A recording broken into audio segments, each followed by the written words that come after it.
Elohim mengucapkan segala firman ini dengan mengatakan, Akulah Yahweh Elohimmu yang telah membawa engkau keluar dari tanah Mesir, dari tempat perbudakan. Jangan ada padamu ilah-ilah lain di hadapanku.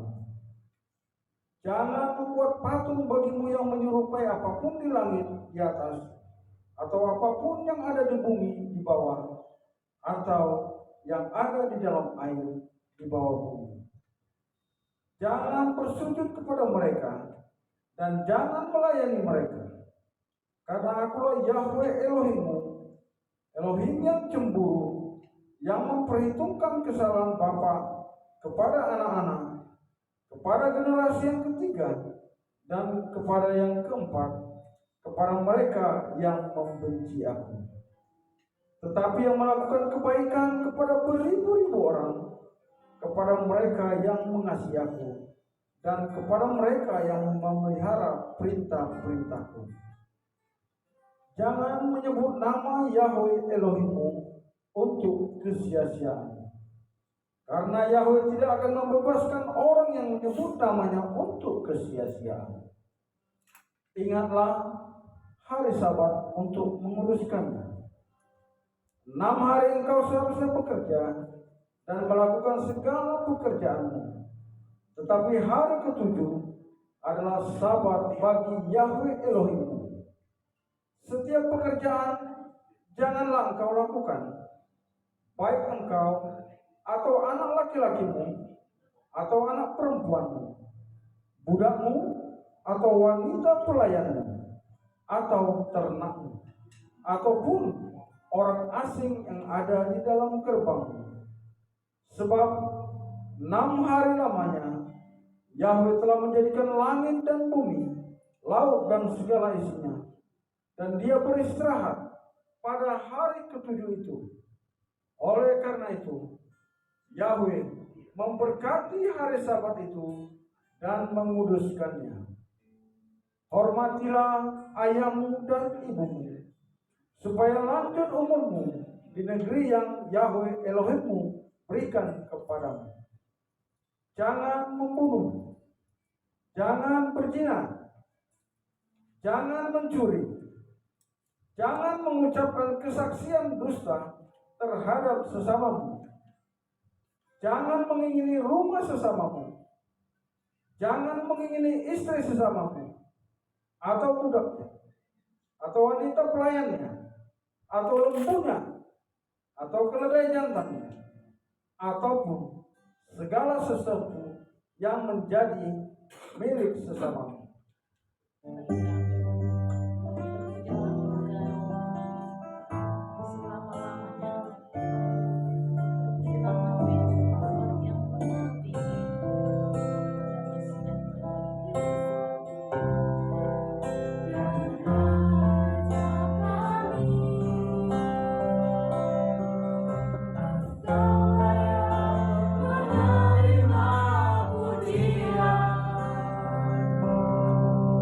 Oh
Mari kita berdoa. Segala puji syukur kami naikkan ke hadapan hadirat Bapa yang baik, Tuhan Yesus Mesias, Yahweh, Elohim hidup dan berkuasa, selalu menyertai kami, jaga lindungi beteng bakar kami dan memberkati kami, berikan kecukupan, kelimpahan sukacita dan sejahtera yang kami rasakan sampai saat ini. Kami sudah menyembah-Mu dalam roh dan kebenaran. Kami tahu Tuhan bahwa sesuai firman-Mu, di mana 2-3 orang berkumpul di situ Tuhan. Kami yakin dan percaya Tuhan hadir di tempat ini. Tuhan boleh menjamah kami pribadi lepas pribadi Tuhan. Boleh memberikan sesuatu yang baru di dalam kehidupan kami. Hingga Tuhan kami boleh bebas memuji membesarkan nama-Mu. Bahkan merayakan sabat-Mu yang kudus di tempat ini. Hamba-hamba-Mu yang mengambil bagian di dalamnya. Pelayan-pelayan Tuhan berkati mereka. Pemain musik, singer, bahkan MC, dan semua yang terlibat di dalamnya Tuhan menyertai, memberkati, akan menuntun. Ya apapun yang mereka lakukan Tuhan boleh berkenan di hadapan hadirat. Kami menyerahkan ibadah kami mulai dari awal pertengahan hingga sampai pada akhirnya itu dalam nama-Mu yang kudus dan dahsyat. Yesus Mesias, Yahweh, Elohim hidup dan berkuasa. Haleluya. Amin. Doa.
Yahweh, Elohim hidup dan berkuasa yang selalu menyertai kami. Kasih-Mu tidak pernah berkesudahan di dalam kehidupan kami sampai saat ini. Kami saat ini Tuhan mau mendengarkan firman kebenaran, karena kami yakin bahwa manusia hidup bukan dari makanan saja, tapi dari firman yang keluar dari Elohim. Dan firman-Mu itu pelita bagi kaki kami dan terang bagi jalan kami, dan kami berjalan sesuai kehendak dan firman. Terima kasih Tuhan, terima kasih Pak. Hamba-Mu yang mau menyampaikan firman adalah manusia biasa yang penuh dengan noda dan dosa. Tuhan, sucikan kuduskan hamba, sudah boleh layak di hadapan hadirat Tuhan untuk menyampaikan firman kebenaran. Kami yang mau mendengarkan, Tuhan jamah pribadi kami lepas pribadi, hingga kami boleh layak di hadapan hadirat. Terpujilah nama-Mu kekal selama-lamanya, Tuhan Yesus Mesias, Yahweh, Elohim hidup dan berkuasa. Haleluya. Amin. Salam. Halo. Mari kita buka kitab kita masing-masing. dari 2 Korintus 2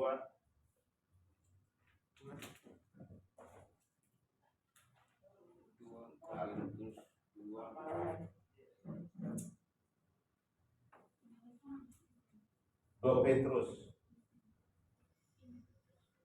Petrus 2 ayat 2 Petrus 2 ayat 1 sampai 10 untuk kita baca bersama-sama.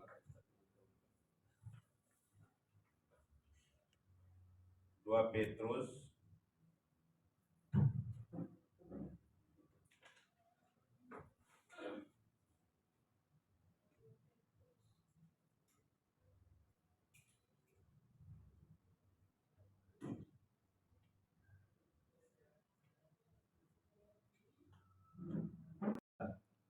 Sebab jika Elohim tidak menyayangkan malaikat-malaikatnya yang berbuat dosa, tetapi melemparkan mereka ke dalam neraka, dan dengan demikian menyerahkannya ke dalam gua-gua yang gelap untuk menyimpan mereka sampai hari penghakiman. Dan jika Elohim tidak menyayangkan dunia purba, tetapi hanya menyelamatkan Nuh, pemberita kebenaran itu, dengan 7 orang lain, ketika ia mendatangkan air bah atas dunia orang-orang yang fasik.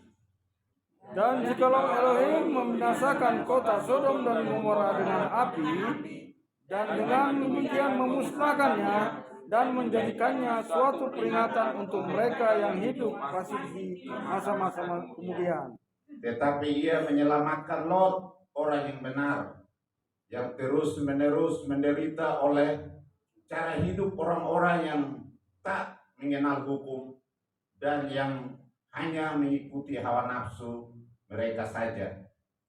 Sebab orang benar ini tinggal di tengah-tengah mereka, dan setiap hari melihat dan mendengar perbuatan-perbuatan mereka yang jahat itu, sehingga jiwanya yang benar itu tersiksa. Maka nyata bahwa Yahweh tahu menyelamatkan orang-orang saleh dan dari pencobaan, dan tahu menyimpan orang-orang jahat untuk disiksa pada akhir penghakiman. 10 kita sama-sama. Terutama mereka yang menuruti hawa nafsunya, karena ingin mencemarkan diri dan yang menghina kebenaran Elohim. Mereka dan mengaku sehingga tidak segan-segan menghujat kemuliaan. Silakan duduk. Jadi sesuai tema yang saya berikan, terus menerus apa? Bapak Ibu sekarang ini menderita atau sukacita atau senang atau sukaria, sukacita atau damai sejahtera. Ya. Jadi hanya saudara dengan Tuhan yang tahu. Iya kan? Karena ada yang senyum, ada yang menggerutu, ada juga yang merenung, ada juga yang ngelamun. Jadi beda-beda kan, merenung sama nggak ngelamun? Beda-beda tipis. Ya kan? Kalau merenung pasti dia memikirkan sesuatu yang berarti. positif, Iya kan? firman Tapi Tuhan. ngelamun, dia memikirkan sesuatu yang sebenarnya membuat dirinya bisa jatuh, ya kan? Bisa salah. Karena dia ngelamun, membayangkan sesuatu yang sebenarnya tidak ada faedahnya atau tidak ada gunanya. Jadi Bapak Ibu, kalau tadi baca itu apa? Judulnya apa? Ya ini temanya, tapi judul dari bacaan kita maksudnya nabi-nabi dan guru-guru palsu. Jadi kalau ada yang palsu berarti ada yang asli. Bapak Ibu ini asli atau palsu nih? Asli. Hah? Palsu. Asli. Kalau harus yakin bahwa asli. Karena apa? Dulunya kita tahu ada yang palsu, makanya kita pindah membuat sesuatu yang asli. Yaitu kita mengikuti apa yang tertulis. Bapak Ibu salah atau benar ini? Kalau hadir di tempat ini bisa dibuktikan secara ilmiah, ya kan? Bisa dibuktikan secara tertulis, bisa nggak? Harus bisa. Secara alkitabiah kita harus bisa buktikan. Tapi jangan kita melakukan sesuatu yang itu yang disebut apa? Asli. Ada yang palsu. Makanya khotbah saya kemarin itu apa? Masih ingat? Ada udah lupa? Jangan saya sampaikan, saya susun terus dilupakan. Susun khotbah juga nggak gampang ya padahal. Iya benar. Iya. Imam-imam memperkosa. Oh, iya. Ah, Iya. judulnya apa Ibu Ratna? Imam-imam memperkosa. Imam-imam berkosa. Kalau iman artinya juga seperti pendeta. Sama. Nah, siapa yang diperkosa? Siapa yang diperkosa di situ? Yeskiel 22 ayat 26. Coba saya orang bacakan untuk kita. Kalau saya susun pasti saya ingat karena saya susun. Pak Johnson bacakan untuk kita. Bisa Yeskiel 22 ayat 26. Yeskiel 22 ayat 26.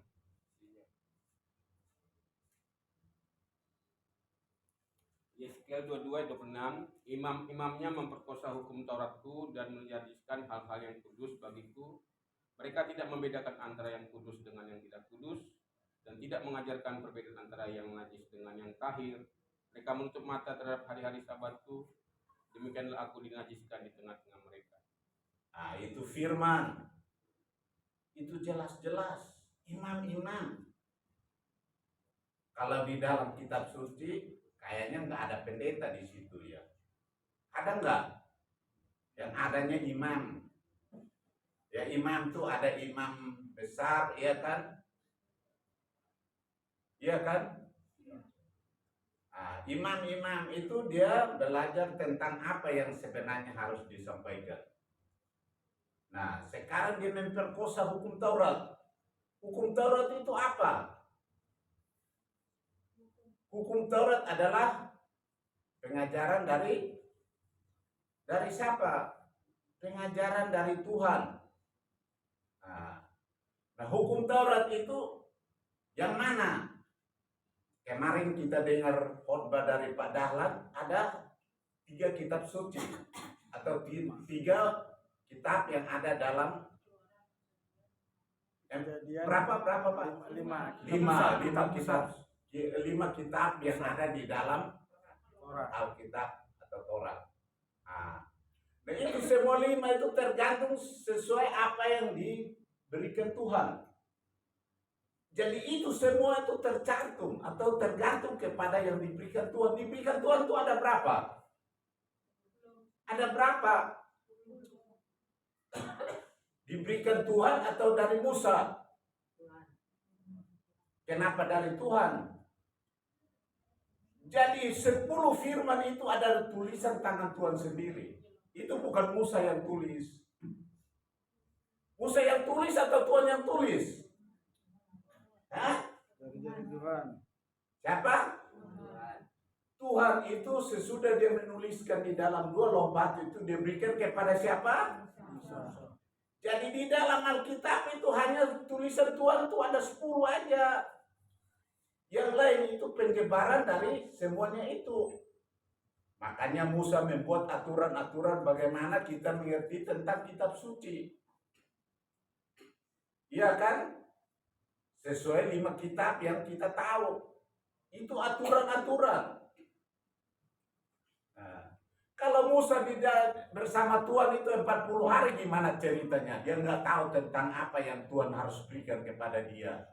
Oh, kamu harus beritakan orang Israel itu seperti ini. Nah, orang bertanya itu kan buat orang Israel. Terus buat kamu yang mana?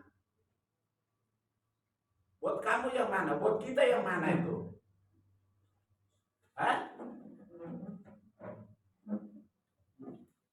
Bapak Ibu, sekarang hari ini kita bersahabat, kita ikut apa yang ditulis Tuhan, ya kan? Di dalam hukum ke-10, hukum ke-berapa tuh tentang hari Sabat? Hukum ke-4, ya kan? Ingat dan kuduskanlah hari Sabat, ya kan? Itu adalah hukum ke-4. Nah, itu ditulis Tuhan sendiri, bukan manusia. Nah, sekarang kenapa harus dirubah? Kuduskan itu bukan hari Sabat, tapi hari apa? Sabat itu bahasa Ibrani, yaitu hari ke-7. Kalau hari pertama namanya Rison, hari kedua namanya Sesni, hari ketiga namanya Selsa, hari keempat namanya Rapi, hari kelima namanya apa? Kemisi. Hari keenam namanya hari apa? Jangan itu aja udah nggak tahu. Yang kuliah itu kasih tahu dulu lah. Lu belajar bahasa Ibrani nggak? Belajar kan? Jadi harus tahu hari dulu. Kalau belum tahu hari jangan belajar yang lain dulu lah. Iya kan? Saya nggak kuliah tapi saya tahu karena saya belajar.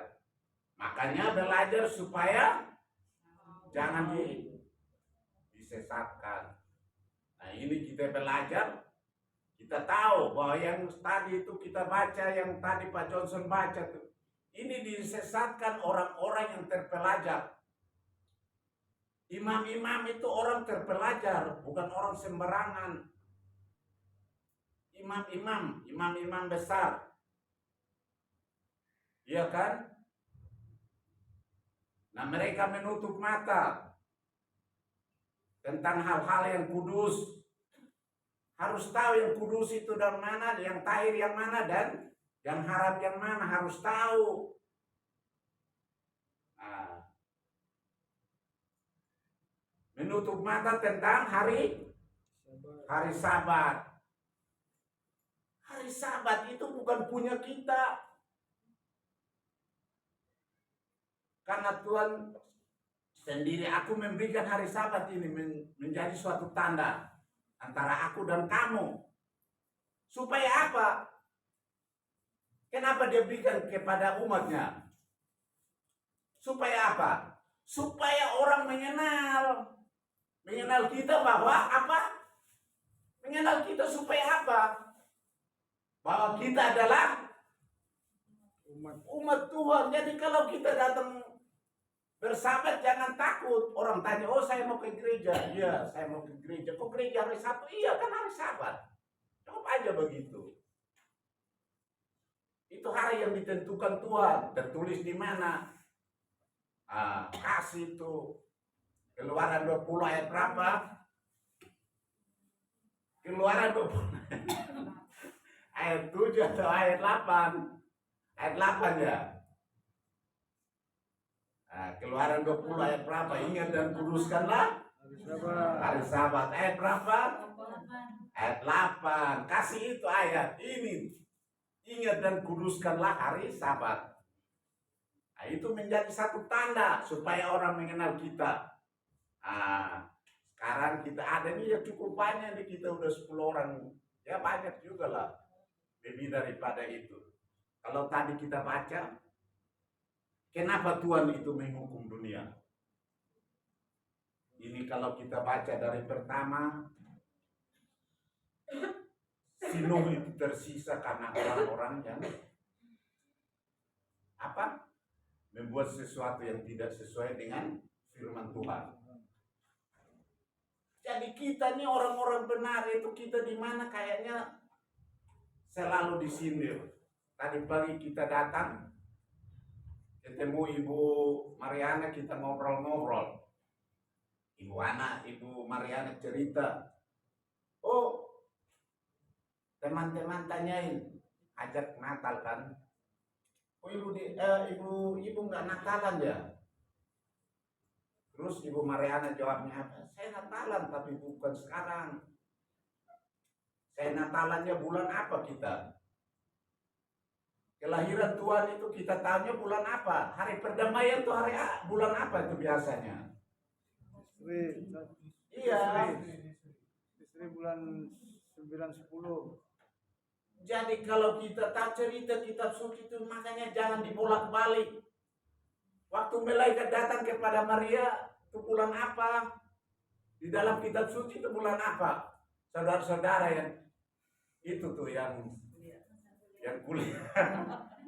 Ya ini kan kita sharing aja, jangan bilang oh kan itu kan datang itu pada bulan ke-6. Ya kan? Datang kepada Maria itu bulan ke-berapa? Coba di dalam Matius 1 ayat berapa itu kan?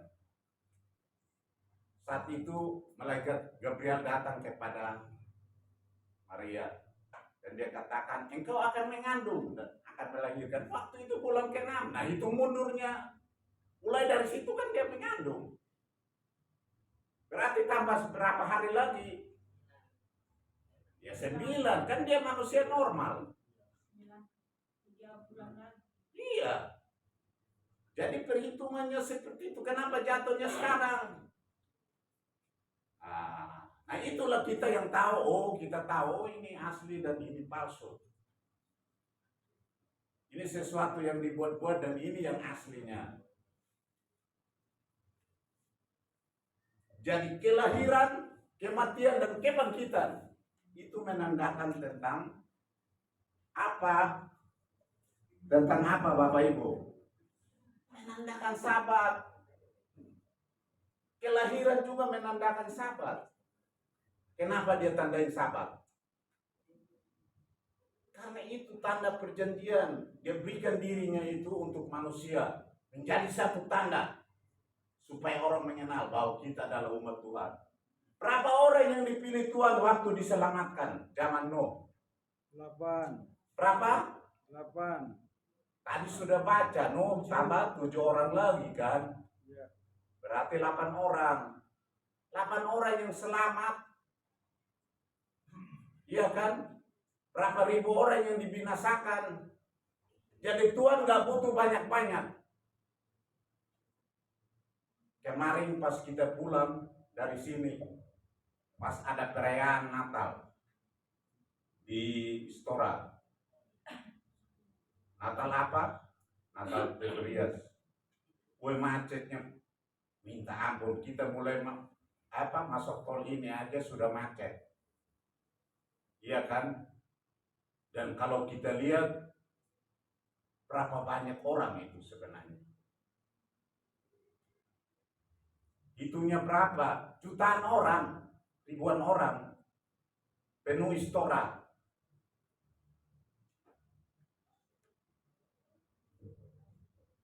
Itu penuh Istora. Apakah semua itu jadi pilihan? Belum tentu kata Pak Krisno. Karena banyak yang dipanggil tapi sedikit yang dipilih. Yang dipilih itu siapa? Tuhan itu nggak salah. Tuhan pilih orang yang berkenan kepadanya. Tuhan tidak kompromi dengan dosa. Sekalipun kampenya Tuhan kamu setinggi apapun, tetap ukurannya itu apa? Firman. Saya dengar satu kesaksian seorang hamba Tuhan. Dia ini dipilih dari seberang. Iya kan? Ya kalau bilang hamba Tuhan karena dia pengkhotbah dan banyak di YouTube-nya.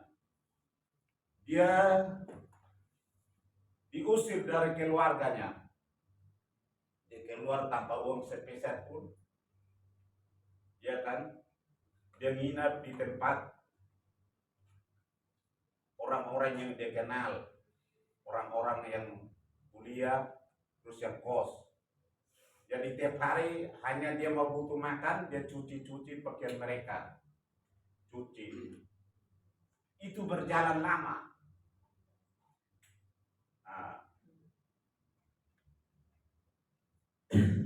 Nah, kadang-kadang suara itu datang kepada dia, kamu bodoh amat.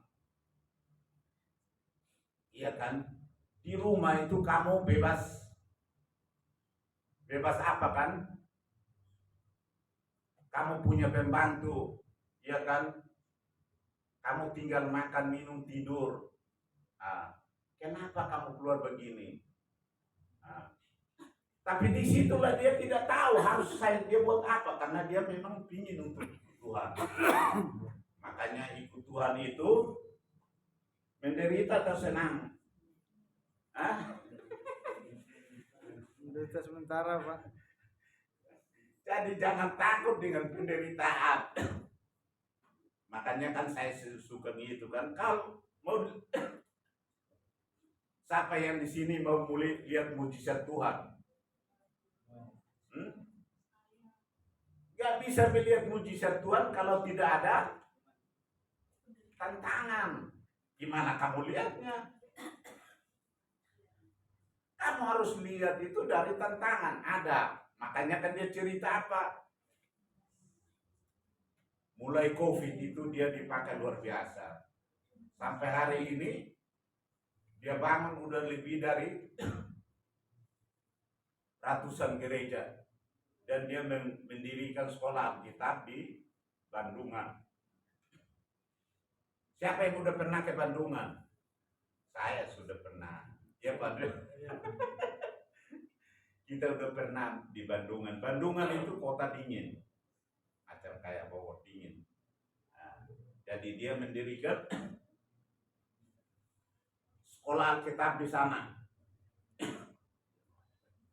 Kok ceritanya dulu dia kabur dari keluarganya, tidak ada apa-apa. Tapi sekarang kenapa dia bisa mendirikan banyak gereja? Udah 100 lebih katanya gereja yang didirikan, dan sudah mendirikan sekolah Alkitab. Iya kan? Kenapa? Bapak Ibu kapan mendirikan sekolah Alkitab? Pak Johnson? Kapan-kapan, Pak. Jadi kadang-kadang ya Tuhan kasih sesuatu beda-beda.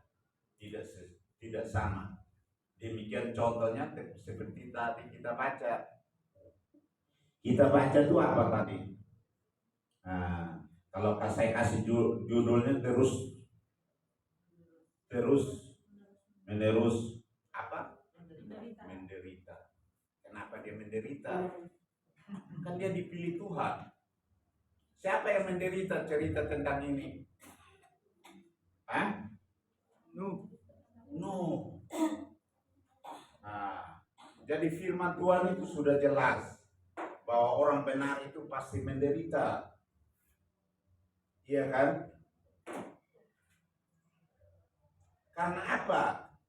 Karena kita dipilih untuk katakan apa? Seperti domba di tengah-tengah serigala. Itu firman. Jadi belum tentu itu domba itu diletakkan sama domba kalau dia mau melihat bagaimana serigala galaknya. Iya kan?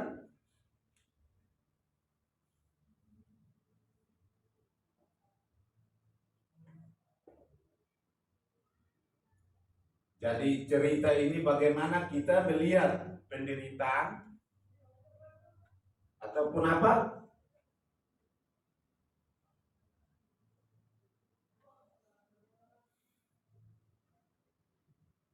Penderitaan yang dialami oleh Nuh. Nuh ini pilihan Tuhan.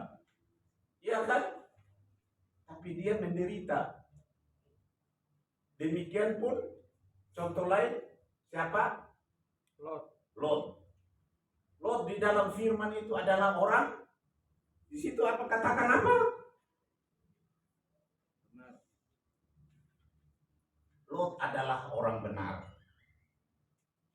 Jadi tadi saya berikan kesaksian, bagaimana kita melihat yang baik, melihat yang benar, melihat yang salah. Minggu kemarin kan saya cerita apa firman yang saya bawa. Ini tentang bagaimana imam-imam berposa.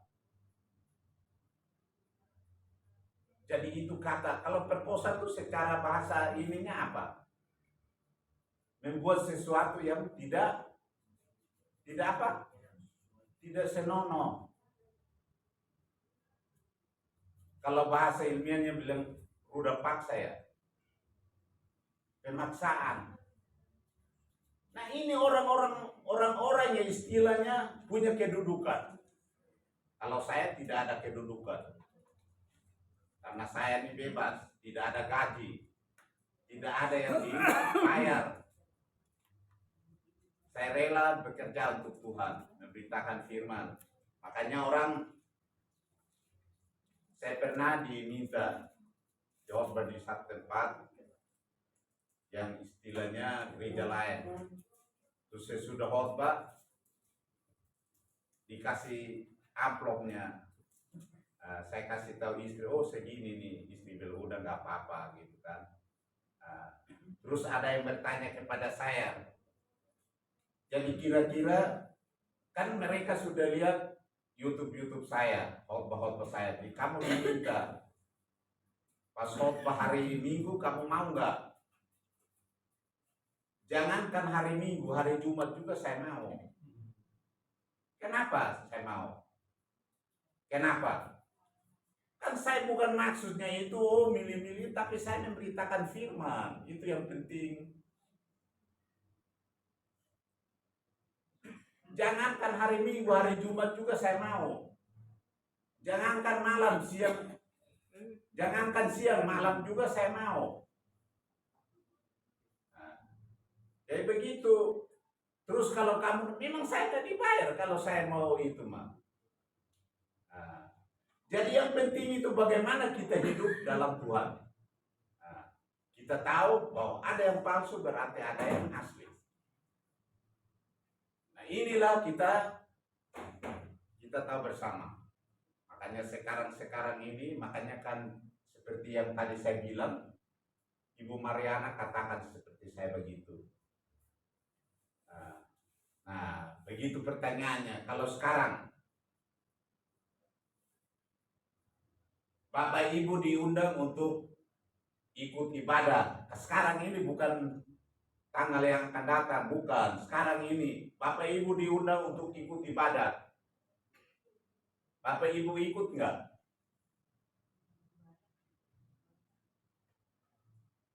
Tentang kelahiran ada enggak? Makanya tadi saya bilang kelahiran, kematian, kebangkitan itu menandakan hari Sabat. Kenapa menandakan hari Sabat? Tuhan mati itu yang dikatakan tertulis di dalam kitab suci adalah jam 3 sore hari Jumat. Nah, itu menandakan hari persiapan. Ya kan? Hari persiapan untuk apa?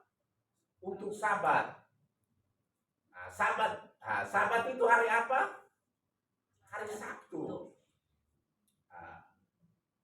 Nah kalau Senin hari apa? Minggu hari apa?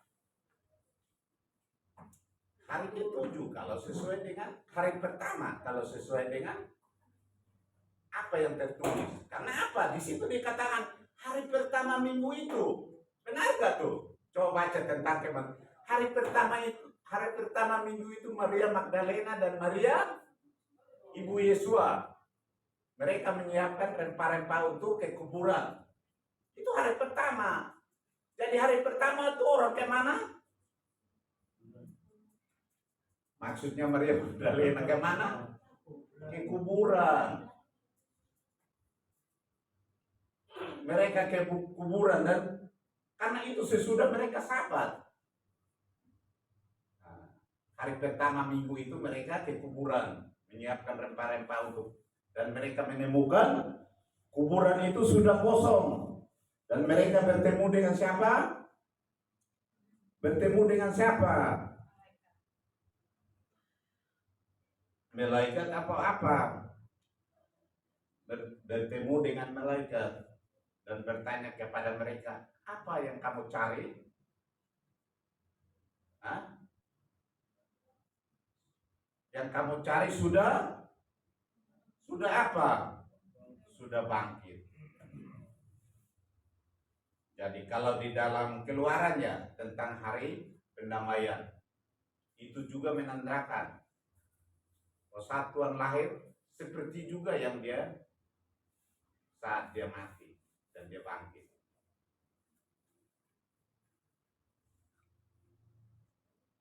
Jadi Bapak Ibu Saudara-saudara sekalian, kita baca di dalam Tuhan itu pernah lahir. Sekarang ini perdebatan di YouTube. Karena apa? Karena seorang YouTuber dia katakan bahwa Yesus itu punya Tuhan. Benar gak Yesus punya Tuhan, Bapak Ibu? Hah? Yang bilang benar siapa? Angkat tangan. Ya ini kita hanya tukar pikiran. Yang bilang benar siapa? Padahal benar gak? Ya, Yesus yang Tuhan. Pak Johnson benar gak kalau dia bilang Yesus punya Tuhan? Hah? Lagi mikir, Pak. Nah,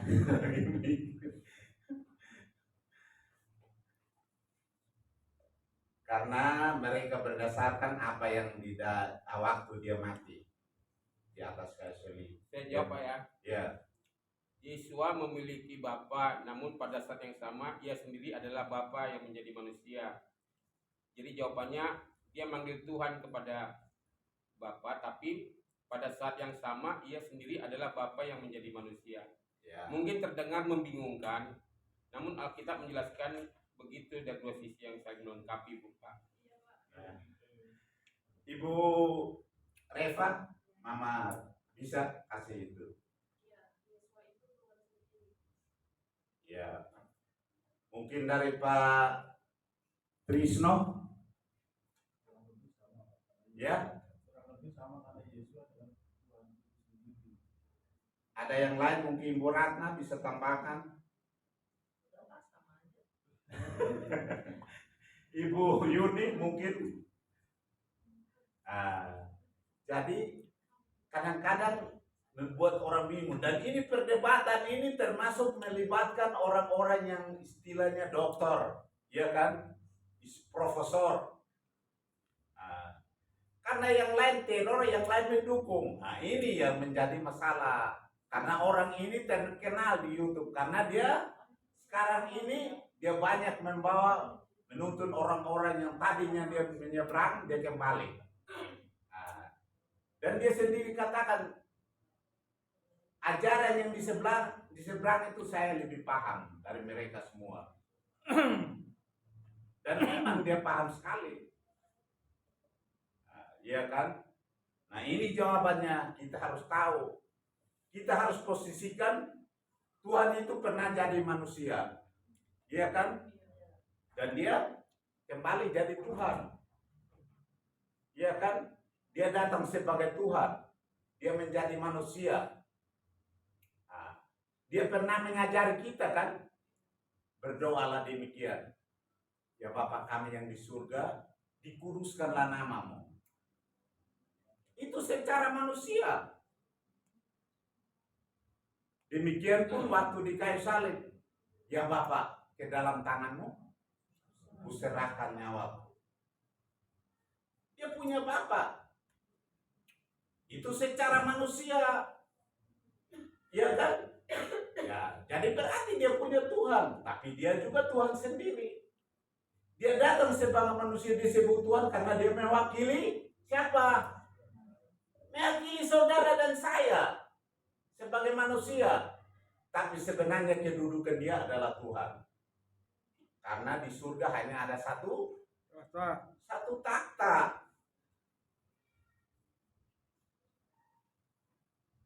Di surga itu hanya ada satu takhta.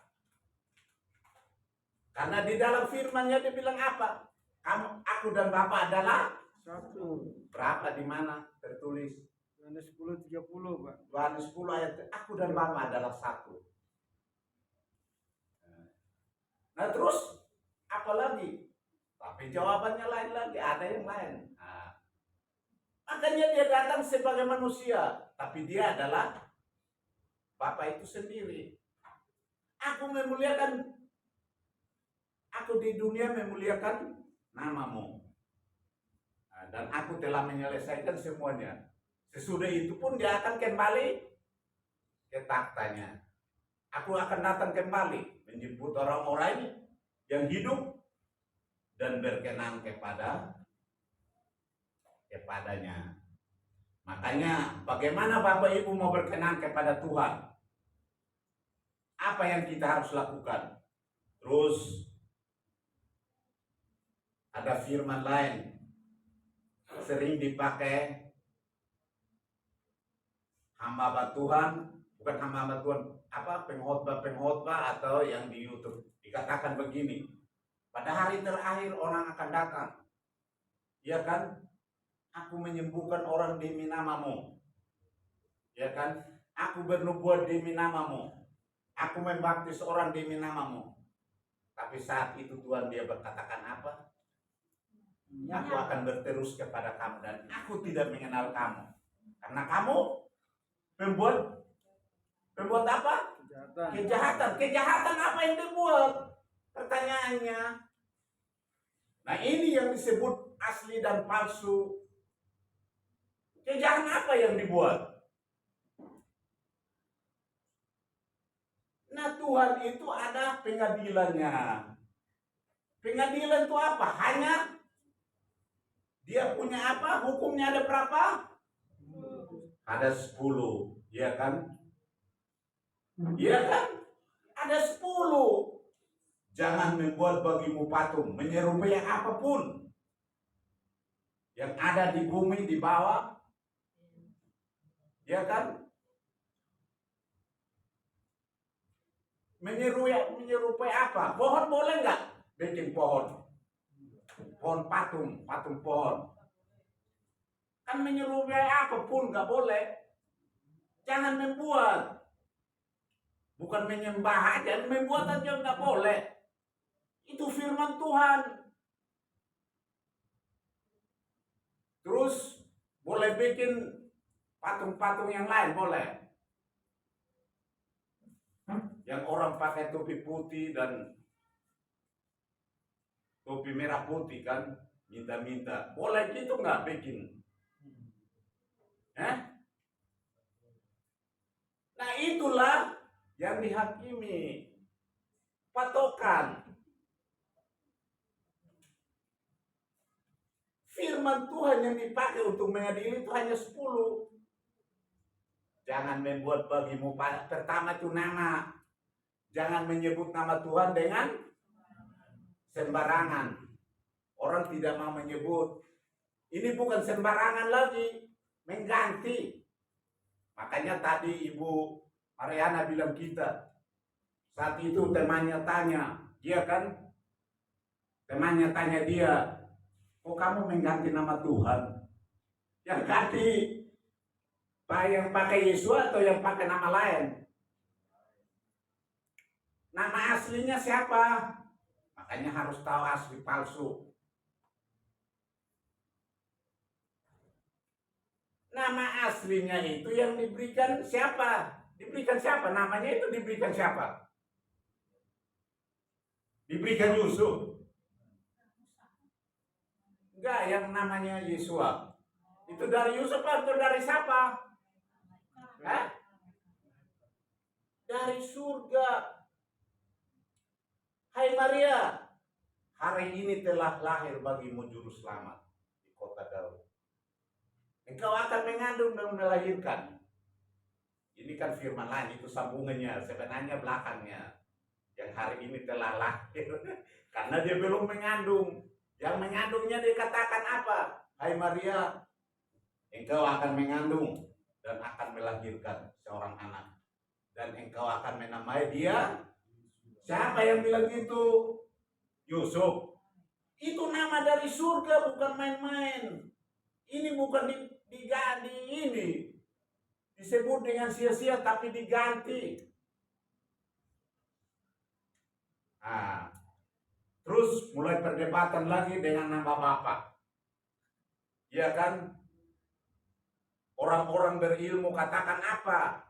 Kan tulisannya YHWH tidak bisa dibaca. Siapa yang tulis? Tanya siapa yang tulis waktu itu? Ada yang tulis? Gak ada yang tulis. Yang Musa itu yang tulis. Yang menerima tulisan atau perkataan? Perkataannya memang bilang YHWH. Musa kan bertanya, kalau saya ketemu dengan orang Israel, mereka tanya, siapa namamu? Dan dia katakan apa? Inilah namaku dan sebutanku turun temurun. Kenapa diganti? Tuhan tidak pernah memberikan tulisan namanya, tapi dia berikan perkataannya. Inilah namaku dan sebutanku turun temurun. Kemudian terjemahkan aku adalah aku. Memang ada nama aku. Jangan menyesatkan. Gak ada namanya aku. Dia kasih tahu nama. Inilah namaku dan sebutanku turun temurun. Gak ada nama aku. Aku itu saya. Yakob nih yang aku bisa. Tapi Tuhan tidak pernah bilang aku. Dia berikan namanya. Inilah namaku dan sebutanku turun temurun. Kenapa di atasnya ditulis aku dan aku dan aku? Nah itulah yang kita harus tahu. Nah itulah yang kita harus perlu tahu. Ini yang asli dan ini yang palsu. Ini pembohongan dan ini kebenaran. Orang mendebatkan tentang tulisan. Gak pernah ada kasih tulisan. Tulisan itu yang Tuhan kasih itu cuma 10 firman itu. Dia tulis di 2 loh batu, kemudian diberikan kepada Musa. Itu tulisan tangan Tuhan sendiri. Isi Alkitab itu hanya Tuhan tulis 10 aja. Yang lain itu ada tulisan Musa dan nabi-nabi yang lain. Seperti kita katakan, kitab Taurat itu karena Musa yang menuntun bangsa Israel keluar dari Mesir menuju tanah perjanjian. Ya kan? Bapak Ibu pernah tahu tentang apa yang pernah saya ceritakan. Ada seorang nabi yang namanya siapa? Seorang nabi yang namanya siapa? Ini kebanyakan ngomongnya, belum baca-baca firmannya. Masih banyak firman. Ya. Ibu pernah tahu seorang nabi yang dari bangsa Israel, dari suku siapa?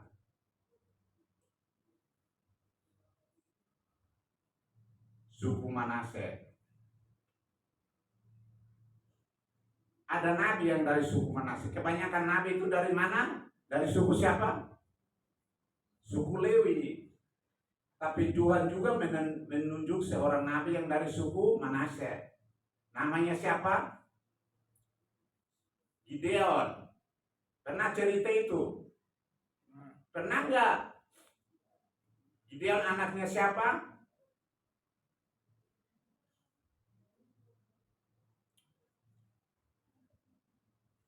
Nah, ditanya terus gitu nantinya susah. Cukup aja tahu Gideon. Gideon adalah seorang pilihan. Kenapa dia dipilih? Ini berhubungan juga tentang apa yang palsu dan apa yang asli. Sudah pernah dengar itu belum? Bu Ratna, ini saya mau firman di sini waktu itu. Gideon itu siapa? Seorang dari suku Manase yang terkecil di antara suku-suku lain. Namanya Gideon. Dia dipilih Tuhan karena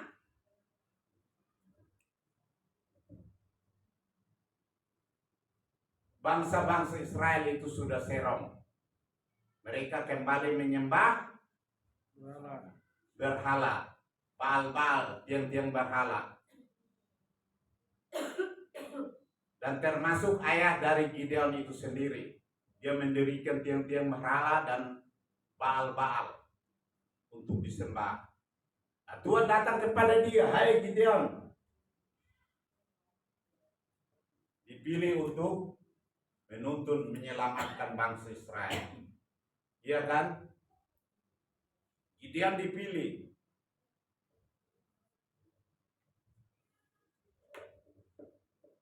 Yang dipilih untuk menuntun bangsa Israel itu berbalik dari yang palsu menjadi yang kepada yang asli.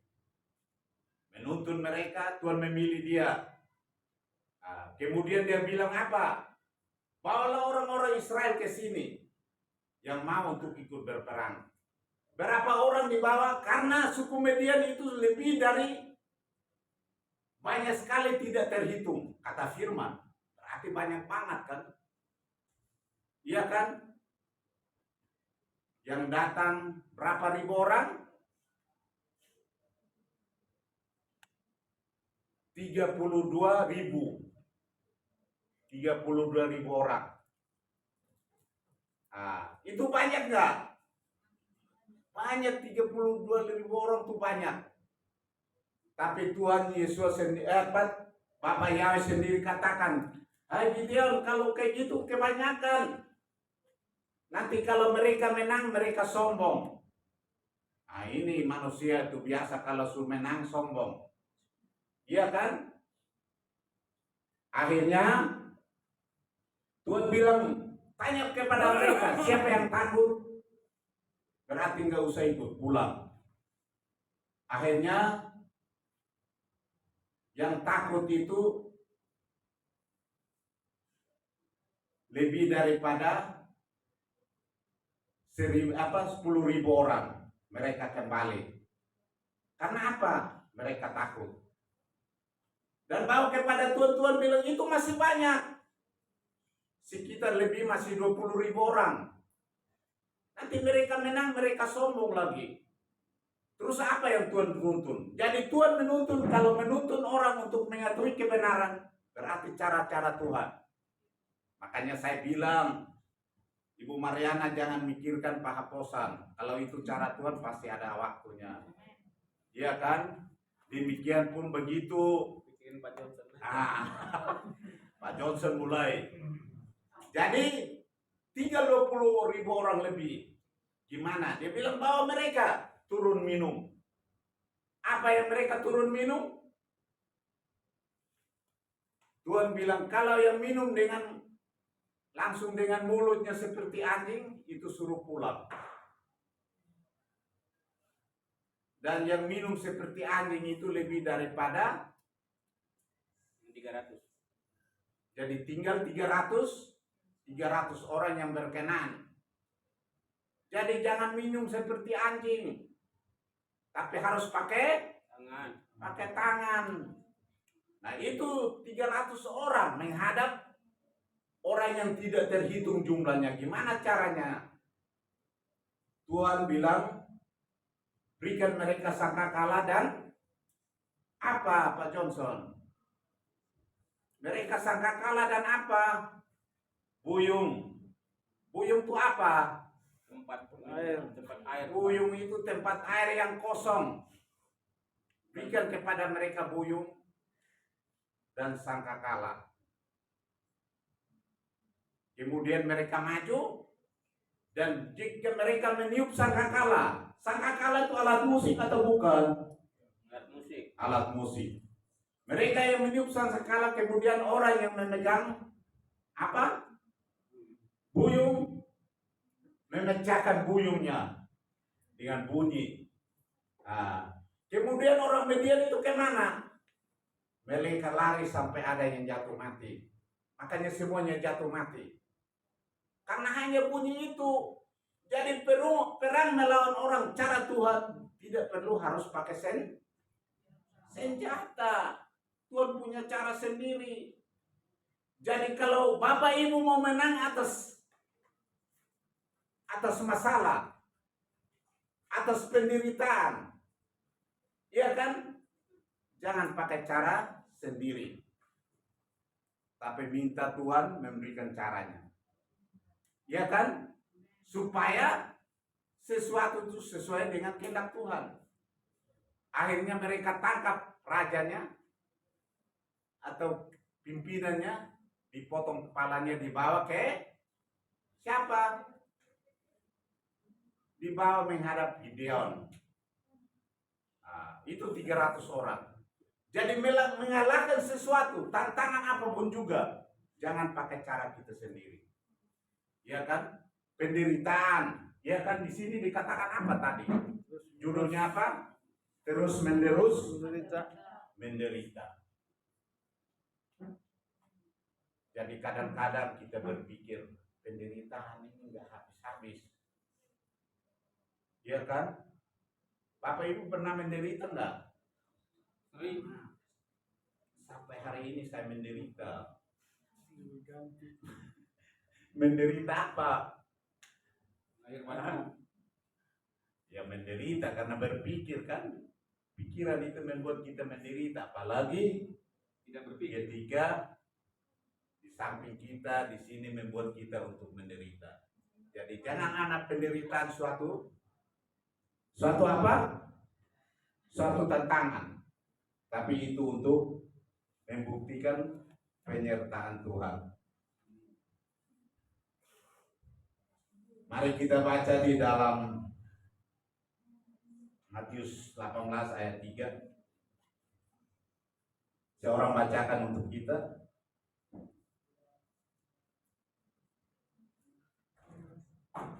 Matius 18 ayat 3. Ibu Mariana bisa bacakan untuk kita. Matius 18 ayat 3 lalu berkata, Aku berkata kepadamu, sesungguhnya jika kamu tidak bertobat dan menjadi seperti anak kecil ini, kamu tidak akan masuk ke dalam kerajaan surga. Jadi semua apa yang kita buat itu, kita ada di sini karena siapa yang nggak ingin masuk surga? Yang di sini siapa yang nggak mau masuk surga?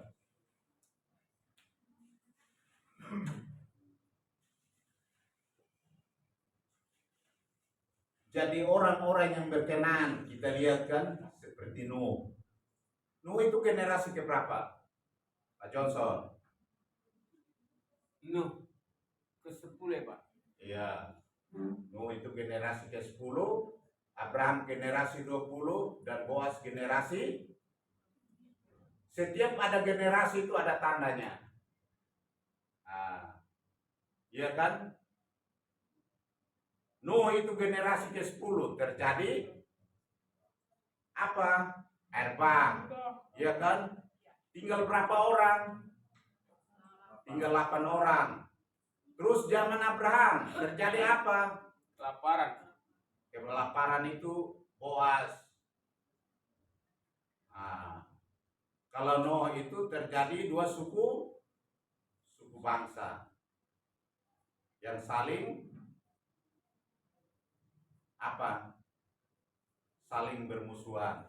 Zaman Boas terjadi kelaparan. Ya. Jadi setiap generasi itu ada tandanya. Nah, ini kita lihat orang-orang yang berkenan kepada Tuhan. Kita lihat contohnya kenapa sampai Tuhan membunuh semua orang di dalam dunia dan menyelamatkan Nuh. Bapak Ibu mau selamat? Mau selamat atau ini nggak ada suara? Ini kayaknya nggak mau selamat semua nih. Mau. Hah? Mau. Yang mau selamat siapa? Saya. Berarti harus hidup berkenan kepada Tuhan. Cari yang benar dan tinggalkan dosa. Atau tinggalkan yang tidak benar. Karena yang tidak benar itu mendatangkan maut. Upah dosa adalah maut. Nah itu. Lot adalah orang yang benar. Itu sesuai dengan Alkitabiah. Nah, kalau Yusuf orang yang benar atau tidak? Yusuf adalah orang yang benar juga, kata firman. Ya kan? Nah ini semua orang yang mau untuk berbuat baik dengan satu tujuan. Karena apa? Di dalam firman katakan pada hari terakhir semua orang akan datang. Nah, dan dihakimi. Malahan hamba Tuhan, saya kan suka berdoa menyembuhkan orang. Iya kan? Yang menyembuhkan orang belum tentu orang mabuk. Iya kan? Yang membaptis orang belum tentu tanek oto di jalanan, bukan. Iya kan? Yang membuat apa? Yang bernubuat belum tentu orang lihat jalanan sana terus dia bilang bernubuat. Iya kan? Pasti orang yang seperti yang tadi kita baca di dalam Yeskiel 22 ayat 26. Iya kan? Nah, pasti dia membuat. Tapi saat itu kenapa dia ditolak? Kan dia menyembuhkan orang. Saat lihat gak sekarang banyak orang yang menyembuhkan. Tapi di situ kita lihat dia hidupnya berkenan atau tidak. Ya kan? Itulah harus ada pertobatan. Sekalipun dia itu pendeta, harus bertobat. Bertobat apa? Jangan memperkosa firman Tuhan. Saya tegaskan jangan memperkosa itu apa? Merubah. Kenapa Abraham itu berkenan? Kenapa Abraham itu berkenan? Bapak Ibu, Pak Johnson, kenapa Bapak Abraham itu berkenan? Karena dia melakukan kehendak Bapa. Nah, betul. Dia menjaga hukum, ketetapan, dan perjanjian Tuhan. Hukum itu apa? 10 hukum itu hukum. Ya enggak? Ketetapan itu, hari Sabat itu ketetapan. Perjanjian itu apa? Perjanjian kekal. Ada perjanjiannya. Waktu dibacakan Keluaran apa? Ya, Kejadian 26 ayat 5. Kejadian 26.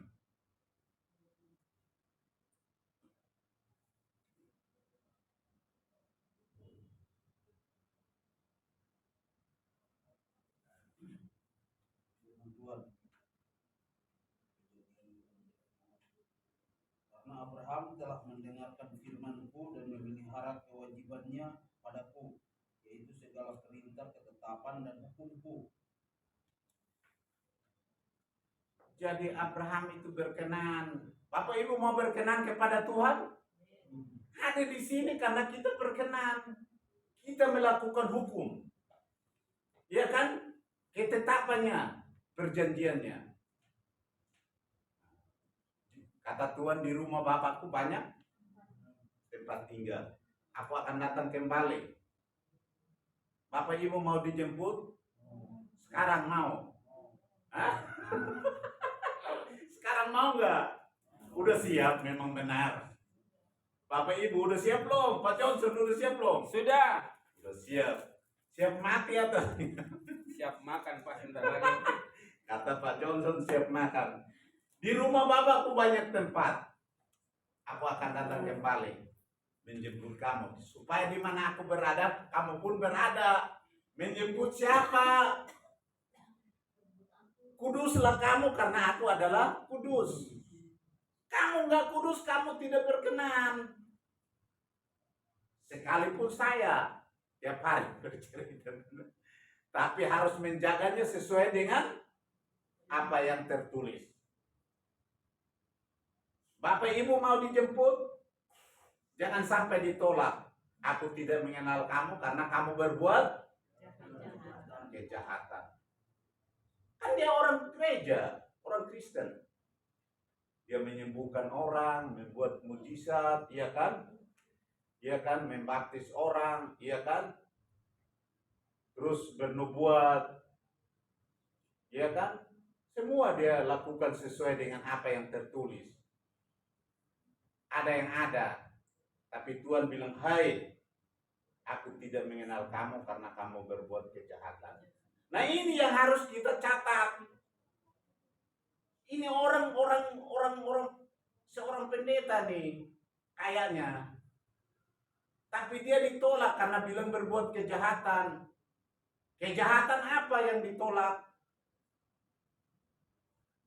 Karena diadili sesuai dengan apa yang tertulis, sesuai dengan hukum Tuhan. Menyebut nama yang salah tidak diterima. Iya kan? Membuat patung tidak diterima. Menyerupai apapun. Iya kan? Tidak berhari Sabat tidak diterima. Itu kan kata Tuhan. Suruh membuat kejahatan. Apalagi yang lain, membunuh, ya kan, berzina, bersaksi dusta, mengingini, sudah. Makanya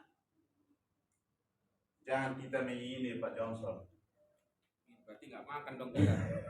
Kan kalau Ingin kita makan ya? kita ingin makan. Nah, itu lapar, Pak. Harus ada keinginan lah. Jadi Tapi semuanya hati-hati itu dengan sesuai keinginan. dengan ada yang tertulis. Jadi Bapak Ibu Saudara-saudara sekalian, tadi kata firman, jika kamu tidak berubah seperti anak kecil ini, kamu tidak layak. Ya kan? Kita baca lagi di dalam tadi Matius berapa? Matius 18 ayat 4 tadi ya.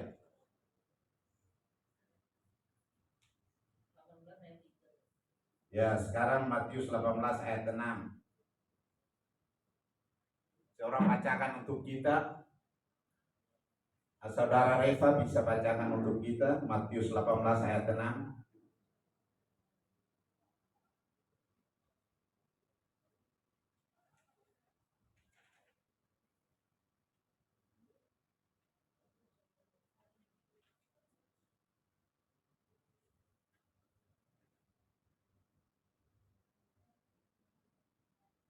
Matius 18 ayat 6. Namun siapa yang membuat tersandung seseorang dari mereka yang kecil yang percaya kepadaku, ini lebih baiklah baginya bahwa sebuah batu kilangan kedelai digantungkan pada lehernya dan dia ditenggelamkan ke dasar laut. Jadi pasti ada penyesat-penyesat. Ya kan? Tapi kalau kita tahu itu penyesat lebih baik. Kata Tuhan apa? Diikatkan batu kilangan. Batu kilangan itu apa?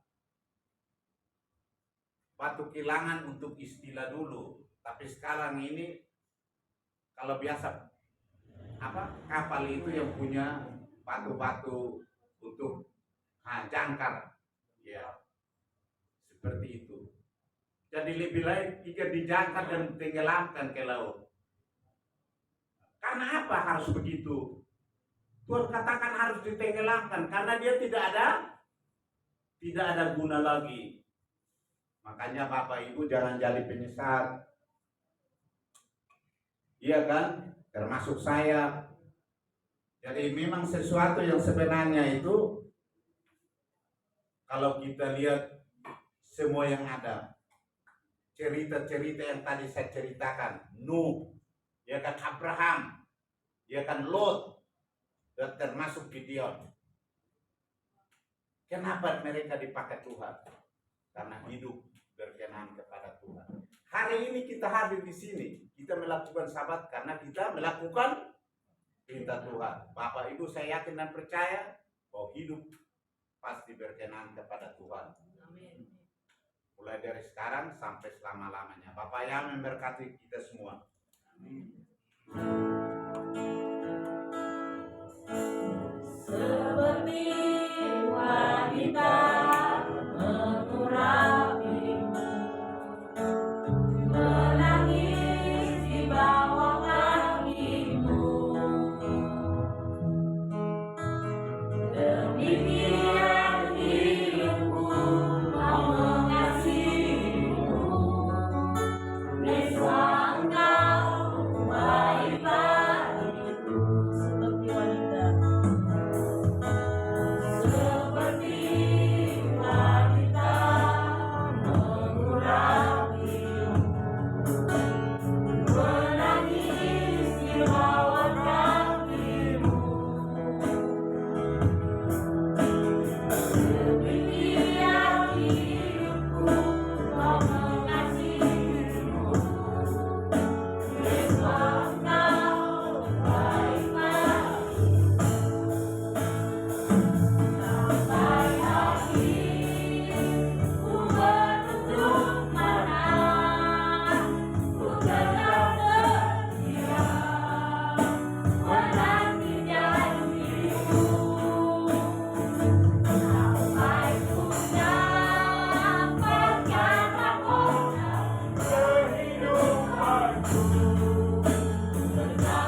Terima kasih Bapak yang baik. Kami sangat bersyukur atas hati Tuhan. Kami tetap mendukung apa yang kami sudah sampaikan lewat doa syafaat. Kami yakin dan percaya bahwa Tuhan jawab tepat pada waktunya. Dia sukacita kami. Bahkan Tuhan menyertai langkah kehidupan kami, tutup sebelum kami dengan darah terus dimanapun kami berada. Jawab pergumulan hidup kami, doa kami, permohonan kami, kerinduan kami, bahkan cita-cita kami tepat pada waktunya. Dia sukacita kami. Terima kasih Tuhan. Saat ini Tuhan, kami bersiap untuk pulang. Sebelumnya Tuhan berkati kami dengan kuasa yang dahsyat yang datang dari kami. Bapak Ibu, untuk terima berkat Tuhan, kita angkat tangan, melewati pundak kita. Bapak Yahweh memberkati engkau dan memberikan engkau, memelihara engkau. Bapak Yahweh membuat wajahnya terang atas kamu dan memberikan kemurahan kepadamu. Bapak Yahweh menghadapkan wajahnya kepadamu dan memberikan engkau damai sejahtera mulai dari sekarang ini sampai selama-lamanya. Bapak terima kasih